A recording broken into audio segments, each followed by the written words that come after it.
of Egyptians came down to the streets in nationwide protest. This uprising defies any definitions.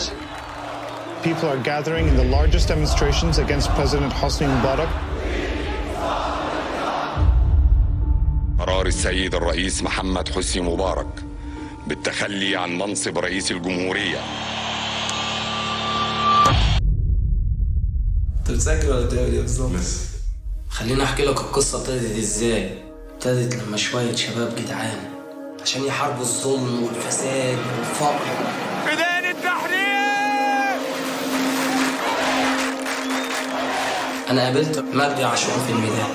مجدي عاشور هو احد اعضاء الاخوان المسلمين. كنت في يوم من الايام اتوقع ان نقف في ميدان التحرير متضامنين كلنا مع بعض، كان بالنسبه لي تبقى صعبه. لو اخر نقطة دم طلعت مننا قوات مسلحة مش هيطلع طلقة فيهم. والرجاء اللي معاه حاجة يلمها 5 دقايق ولا حاجة بتكون على الله.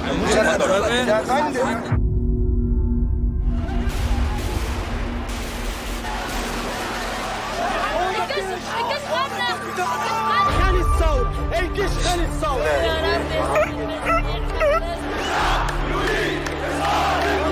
We did all of this in order just to remove him and put someone exactly like him in his place. لأن هي طبعا حكايتنا محدش بيحكيها غيرنا احنا. هيقول لي ده في حرب في الميدان، دي مش ثورة لا. The army has killed us, has tortured us, and the people out there know that.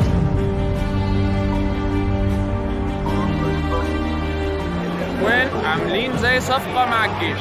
هو السيد محمد مرسي عيسى العياط. عارف يا مجدي انا بحبه لكن بكره جماعة الاخوان المسلمين.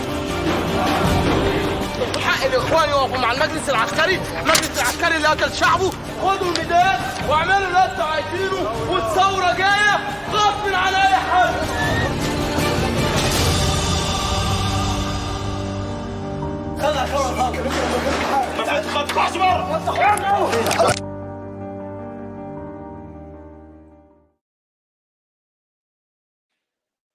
Hello, everyone, and welcome to Gaia Talks, The Earth Speaks. I'm Missy Crutchfield. I'm your host. On today's show, this is a very emotional topic. It is for me. If you've just watched this trailer for the excellent documentary that's on Netflix called The Square, then you're probably feeling these same emotions and asking yourself questions. How can this happen? How is this possible? But today is January 25th, and this is the 11th anniversary, I believe, of when all of this happened. Just following the Arab Spring, Egypt faced an incredible series of tragedies. My guest on today's show is Mohammed Ismail. Mohammed is a very dear friend. Mohammed is Egyptian. He is American. He carries dual citizenship. And he has witnessed so much of this and has been working tirelessly for years. And we've been working together on human rights, globally, but specifically and deeply in Egypt, which is a place that was his home. And I want to also add that Mohammed was very celebrated in Egypt. He loved his home. He loves America, but he loves Egypt. And this is very, very hard for him, being a human rights activist and speaking out about Egyptian human rights crimes, because he is on the list of that if he ever went back home, he would probably be executed. So he was a celebrity athlete and very loved and had a wonderful life in Egypt. And as I mentioned, just loves Egypt very much. But he can't go home. But what he does now is he stays in touch with what's happening in Egypt, and he works diligently on trying to raise awareness in this country and around the world with various meetings, ongoing events. We've traveled together from Harvard University, speaking at the law school, to Bridgeport, Connecticut. I was in Berkeley University, meeting with some of Mohammed's contacts and friends there. We've been traveling around. I've also worked on Palestinian human rights and others. But today, we're going to talk about January 25th, because the January 25th revolution, as I mentioned, happened 11 years ago. And this was important in the Middle East. This was the beginning of what so many people in America and around the world had hoped for, the excitement around the social media movement in Egypt, the Arab Spring, and all of the hope for true democracy, real democracy in the Middle East. Egypt is the largest country in the Middle East. And what within 6 weeks, the events that happened, the Tahrir Square, which you saw on the trailer for the film, The Square, but that wasn't the only place. And this is still going on, these kinds of horrors and human rights crimes, but there were several squares and many places that the most unimaginable things happened to human beings, to people just like us, in a country that for a moment had such great hopes for democracy. All was just pulled from underneath them in just a moment. So my guest, Mohammed Ismail, is here, and he's going to take us through these series of events that happened, explain his relationship and what you saw. You were an eyewitness too, and just to maybe just illuminate some people on what's really happening in Egypt. Welcome, Mohammed. Thank you, Messi. Thank you very much for having me. And after I saw that movie, you get me very emotional, seriously emotional, like more than you can imagine. That movie reminded me with the dream that we all Egyptians have, whether you're American Egyptian, European Egyptian. It's a dream. We thought that we are in the right path where America is today, where Europe is, or America was over 100 years ago. Europe the same way. Why can we not be a country like in the Western countries? So when the 25th of January start with bread, this is the slogan: bread with dignity, liberty, and social equity. Social equality, actually, social equality. The people, when they went in the street, they were not the poor people. They are the middle class people, the well-educated people. They wanted to see Egypt on the right path, where America is today, where Europe is today. And unfortunately, most of the president or the country in the West, they support the dictators in order for them to control them. The people of Egypt, they were able to have the floor, but at the same time, they were able to have a guide like Abdel Fattah al-Sisi, an agent that he very much only serving the benefit or the interest of Israel. Unfortunately, because he did everything. It's okay to serve other country and help, but not at the expense of your own people, the freedom of their own people. 25th of January started very well. People was together, Muslims, Christians, Muslim Brotherhood, liberals, seculars, atheists, name it. Everybody was out of the street asking for those three things: bread with dignity, liberty, and social equality. This is what they asked for, and they went all the way to the election until General Sisi was playing his games behind the scene, and then, as you've seen, the military coup took place. I want to stop right here because I know you wanted Yeah, we want to back up a little okay. bit. So let's just look at the timeline. January 25th, there was the culmination, Arab Spring, and the revolution, right? And then 6 in Egypt. And the Arab Spring was happening not just in Egypt. I think it started in Tunisia and spread several places, but Egypt was, we were probably hearing, because it's such a large country. So this hopeful revolution of democracy and overthrowing Mubarak, who had been the president in Egypt for 3 decades. And then the people wanted, they were tired. Poverty was rampant, hunger. There were just social unrest. And they're like, enough. And Mubarak, yeah, dictatorship. As you said, if you cannot even, no freedom of speech, no freedom of media, no freedom of anything. So if you cannot even talk. If you say one word just disagreeing with the government, you'll probably be forcibly disappeared. That nobody knows anything about you. And that is Mubarak. So thinking that you get rid of Mubarak and you couldn't get any worse, right? That's what I believe that the people were thinking. But lo and behold, it got much worse. But let's just, so from the 25th of January in 2011, about 6 weeks later, you all, the young people, the movement, the revolution was successful in getting Mubarak to resign when he was saying he wasn't going to run again. and he kept putting off, and then he finally, after I think his whole tenure, he did bring in a vice president. So all of these things, he was moving in that direction, but he still wouldn't resign. Then boom, February, I think 11th, he resigns. Everyone is so happy. This is a huge success, moving toward democratic elections. And what happened? What happened is Sisi, the devil, he played behind the scene to instigate putting Muslim Brotherhood against the liberals, against the seculars, and they start fighting for, as soon as they did the election, Mr. President Morsi, which is, I disagree with Muslim Brotherhood. I don't belong to Muslim Brotherhood, disagree with them. However, I was happy that the Egyptian people chose, they have their own choice and they get Mohammed Morsi to be the president.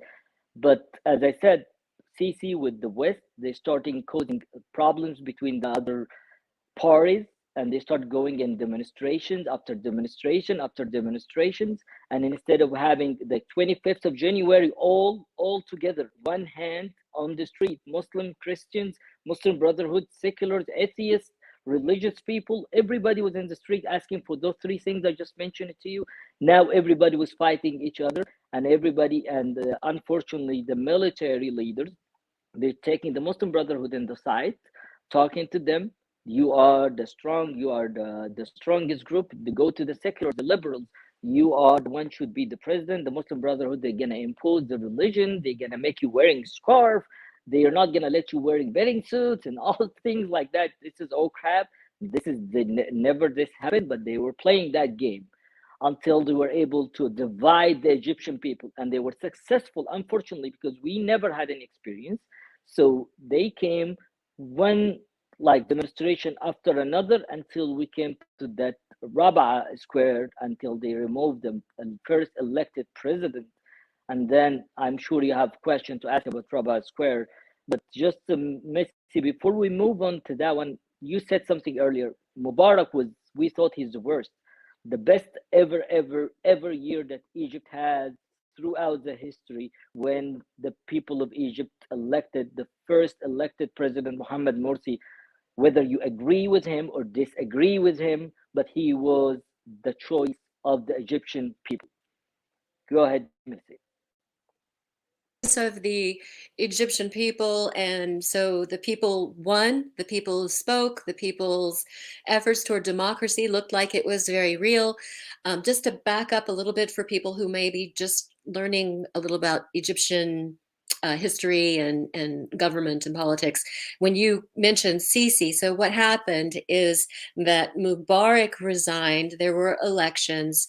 Sisi at the time was the head of the military, so who is now the president of Egypt. So what happened, there was a military coup. So correct me if I'm wrong, just trying to go through this timeline for those watching the show so that they can maybe get a little clearer understanding, because there's so many moving parts to this. So in a year and a half, after Mubarak left, and then moving toward elections, and there was some kind of agreement between the military and everyone was okay, then the people elected someone from the Muslim Brotherhood. I know that me and other human rights activists, when people are like, the Muslim Brotherhood, I'm like, our activism is not a member of the Muslim Brotherhood. Our activism is not about any political party. We don't have a right to do this. This is Egypt. This is their business. Our business is helping democracy around the world. As an activist, I'm saying they voted, the people spoke, they wanted democratic elections, they wanted democratic government. Here fast, Messi, just in this, yes. Before I forget. Yes. This is the game they play, the Egyptian media that's being controlled by Sisi and his people. If you are defending the freedom, if you're defending liberty, if you're defending the revolution, they accuse you of being part of Muslim Brotherhood, or you're being funded by them. By this way, they intimidate you. So they make you, as Messi or Muhammad, the one he lives in the States since 1996, never know anything about politics, about human rights. I get involved when I saw Egypt in the right path. Intimidate you, so you back out, and you never think, oh, Messi is she gets funded Muslim Brothers. Oh, Muhammad, they try to scare you. They scare you, but this way you stay away. And this is how they play with the media. Say, oh, we freed the country from the Muslim Brotherhood. the people chose the president, Mohammed Morsi, not because he's Muslim Brotherhood. The majority chose him. Wait for 4 years and you can take him by another election, not by a military Exactly. coup. That was a game. Exactly. That was a game that That's Sisi right. played very well with the people. And what I would like to say to your point is that this is absolutely ridiculous because about the Muslim Brotherhood and calling people, because the Muslim Brotherhood is just barely existing anymore. So they keep making this like this is this big, and it's all but dissolved, is from what I understood when I was in Turkey and talking about Egyptian human rights and talking about all the different players in this and political parties and everything. And they're like, well, there were a couple of people there that were former members of the Muslim Brotherhood. And I'm like, well, what's going on with y'all? We keep hearing in the US, the Muslim Brotherhood, and we're all going, people are all going, whoo. And like, they've been out of power and pretty much dissolved. And they're making a big deal just because the name sounds scary. They act like it's I don't know. It's crazy, but doesn't even exist. Yeah. But like, we're fortunate enough right now that the people of Egypt, they were able to know what's going on, and they cannot play them anymore. The people of Egypt right now, they fed up. It just need. But they have used this in the U.S. to scare people, because I remember when we were in New York at the UN and on Egyptian human rights and talking to some people in New York, and they're like, you don't know what you're the Muslim Brotherhood, and like, A, this is about democracy, and B, the Muslim Brotherhood now, this is years after this whole thing went down. I said they've all but dissolved, and they're but the West. And Messi, if you look up to the history too of the Muslim Brotherhood, Sisi tried to consider them a terrorist group right here. So when the American tried to do an investigation, they found they are a very peaceful organization. So they could not find one evidence.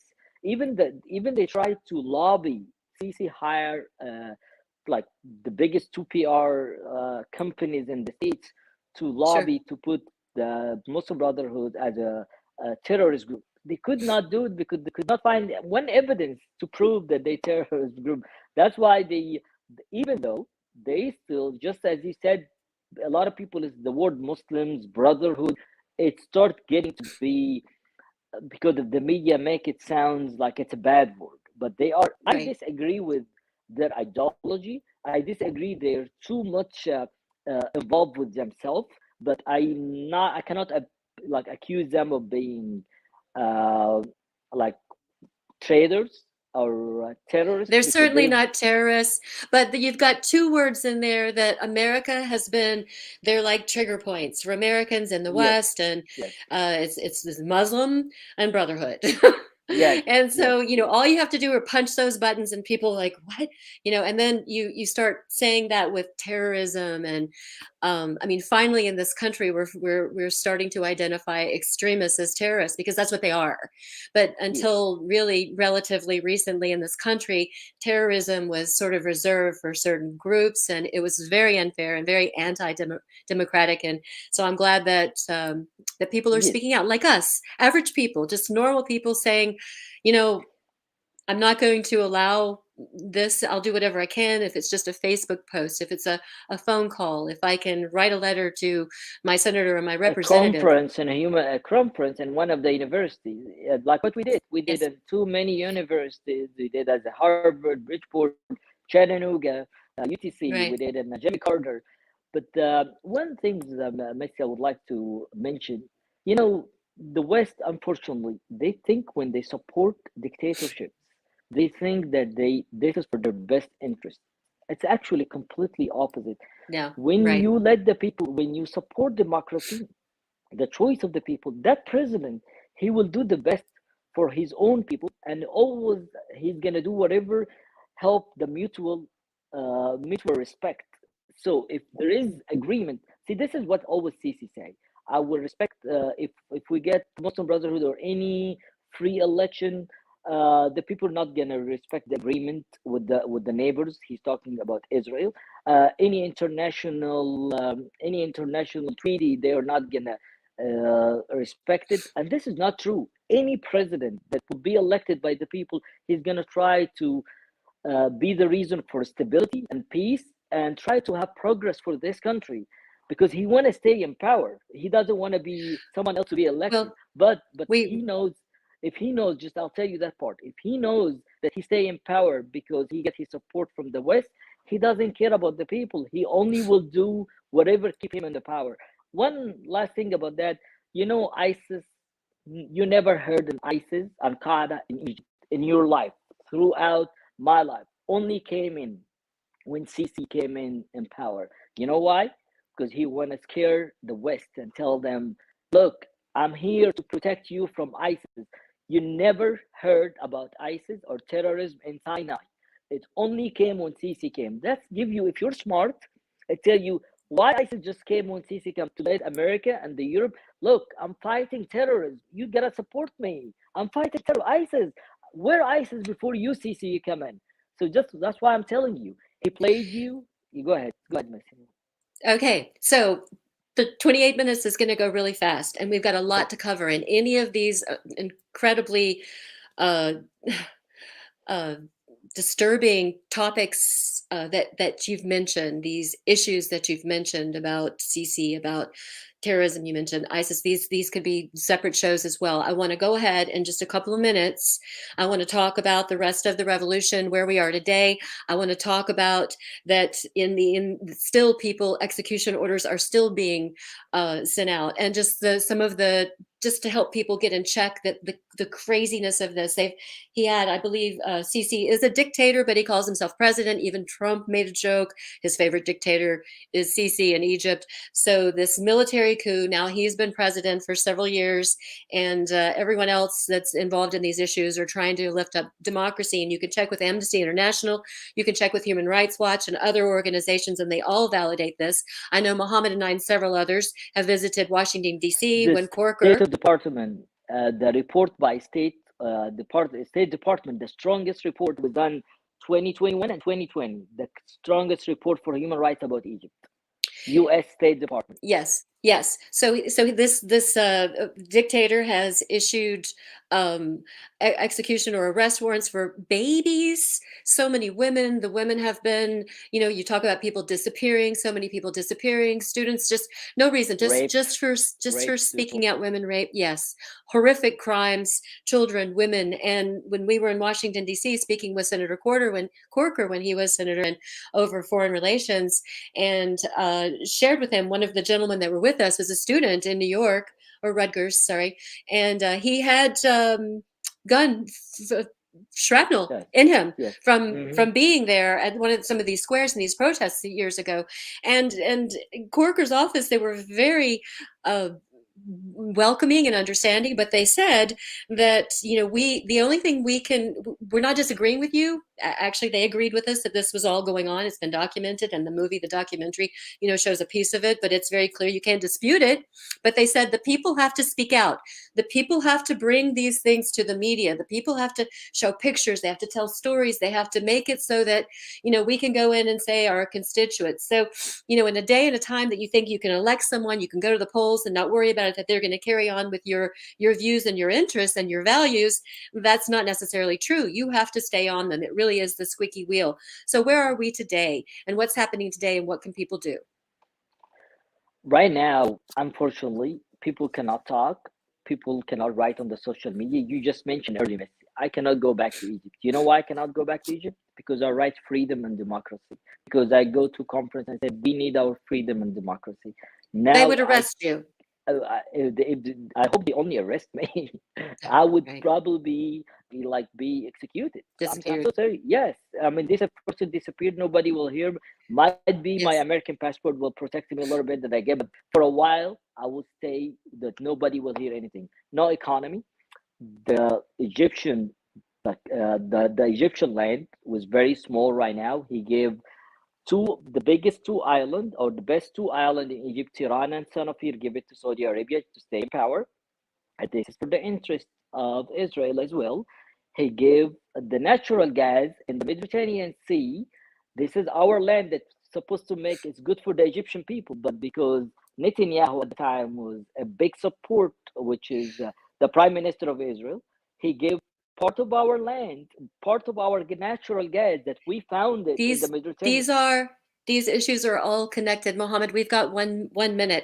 Sure. I will tell our viewers that Mohammed will be on frequently throughout the year on the show, because Gaia Talks, the Earth Speaks is about human rights. It's about animal rights. It's about earth justice. We're all connected. When there is unrest with people and there are wars, it's devastating to the people. It's devastating to the planet.